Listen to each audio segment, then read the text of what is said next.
being kind of contiguous to one another in North America, but not necessarily entirely, close. I mean, the Appalachian Mountains, to some extent, separated British North America from New France.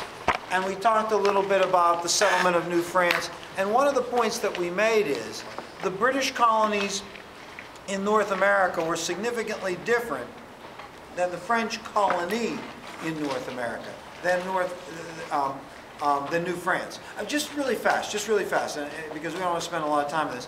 Tell me one thing that was different between the 13 British North American colonies and New France. Yes, go ahead, dear Danielle. The French traded with the Native Americans. So the relationship between the Native Americans and the French was certainly more amicable. Now, one of the reasons might have been that there were only about 60,000 French in New France, and it was a vast area. Whereas there was, on the eve of the Revolution, 2.5 million people in British North America, and sort of in the 1750, 1.6 million. The organizational meeting for Youth Alive is meeting right now in the Career Center. Again, the organizational meeting for the Youth Alive is meeting in the Career Resource Center at this time. So you had about 1.6 million, so you significantly more people in British North America than you had in New France. And we said that might have been one of the reasons why their relationship with the Native Americans was different. And the other thing is what the French did. I mean, the French were traders and trappers and missionaries. And the British were farmers and merchants and lawyers and planters. And so they were different colonies, different patterns of colonization, different relationship between the French government and New France and the British government and the British 13 American colonies. Now, we said that one thing that was true is, regardless of the differences, France and England went to war 4 times between the 1680s and 1763. There were count them, 4 wars for empire. And the first 3 of those wars were largely fought outside of North America.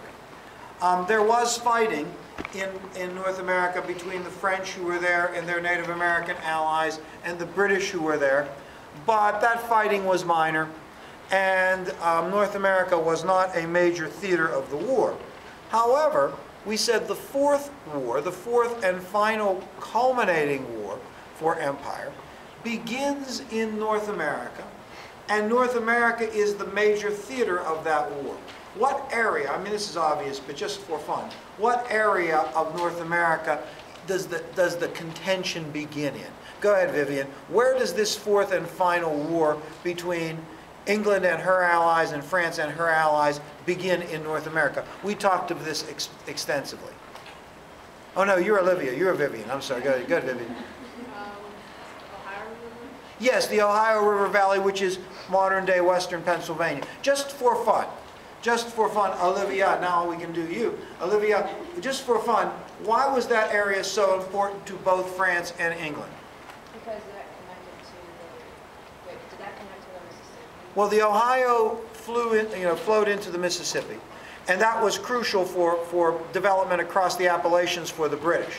And I think that generally what we could say is the French knew if they were going to keep their possession in North America, they had to hold on to the Ohio River Valley. The British knew that if they were going to expand their possessions in North America, they had to take the Ohio River Valley. So this became a pretty tense area of contention in the immediate aftermath of the Third War for Empire. Now, remember we said that the fighting really begins when Governor Dinwiddie dispatches George Washington to attempt to assist in the construction of a fort at the forks of the Ohio, the current site of Pittsburgh. If you remember, Washington encounters French troops just about 50 miles out of what would be nowadays Pittsburgh, around Uniontown, in what are going to be the first shots of what becomes in America the French and Indian War, and what becomes eventually in Europe the 7 Years' War. So the first shots of this 4th and final war are shot in western Pennsylvania. Right? So we talked a little bit about that, certainly. Now, one interesting thing in light of what we talked about today that we discuss regarding those first shots, we said, look, The fighting, that occurred in '54 in Uniontown, that culminates with Washington's surrender at Fort Necessity, is a skirmish, right? Now, it kind of blows into a larger war, but it's a skirmish.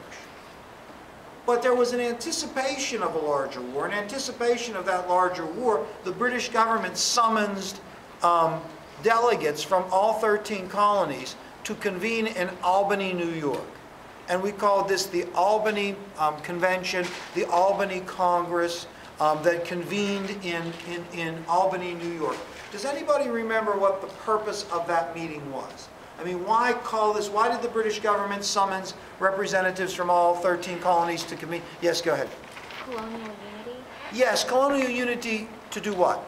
To defend themselves from the French. So that a war is sort of looming between France and England. The area that has come into contention is in what is now western Pennsylvania, the Ohio River Valley. We know that the French and their Indian allies are going to attack.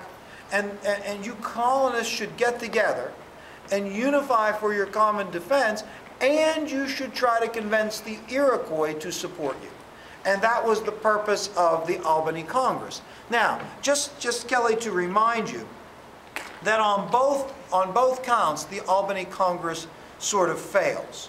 I mean, they do not fully convince the Iroquois to join them, the British don't, and a plan for colonial unity that was proposed by Benjamin Franklin fails.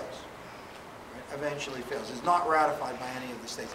Now, the reason I say that's interesting is because that is in 1754, and Franklin is the principal architect of this plan for unity. But Franklin is going to be there when the final plan for a unity is established with the Constitutional Convention. And if you think about it, that's some 30 years later. Franklin is in Philadelphia, and he is one of the people that is participating in this sort of final attempt for the states to unify for a common purpose. A lot had happened between '54 and '87. Incidentally, why was Franklin's plan rejected? I mean, Franklin's plan for unity, go ahead, Joy. Samantha, I'm sorry, yes. Because the colonies didn't want to surrender their individual sovereignty. Yes, the colonists did not want to surrender sovereignty to one another. The colonies didn't want to surrender sovereignty to one another. And the British did not necessarily want them unified. So Benjamin Franklin's plan is kind of rejected. And in response to that, well, I shouldn't say in response to that, in response to, Washington's surrender at Fort Necessity, and an attempt to appeal to the Iroquois, the failed attempt to appeal to the Iroquois, the British decided to send troops in '55 to take Fort Duquesne. And that was Braddock's failed attempt. And we talked about Braddock's defeat and the implication. Oh, incidentally, what was the implication of Braddock's defeat here in America? In America, Braddock is defeated, significant defeat, 1,400 regular British troops are come here. They vastly outnumber the French and Native Americans. They are defeated in and about the area of the Edgar Thompson Works in Braddock, Pennsylvania. But what was, just for fun, how did that affect America? I mean, it's mentioned in your textbook. We might have mentioned this in class. Does anybody know? Anyone besides the instructor? Do you think somebody might know? Mokara, do you think somebody might know? I think somebody will know. Go ahead, Taylor. Is it the coming of Washington? Well, no. I mean, Washington's a part of that, and that's important. But I think they talk in your textbook about how it kind of emboldens the Native Americans.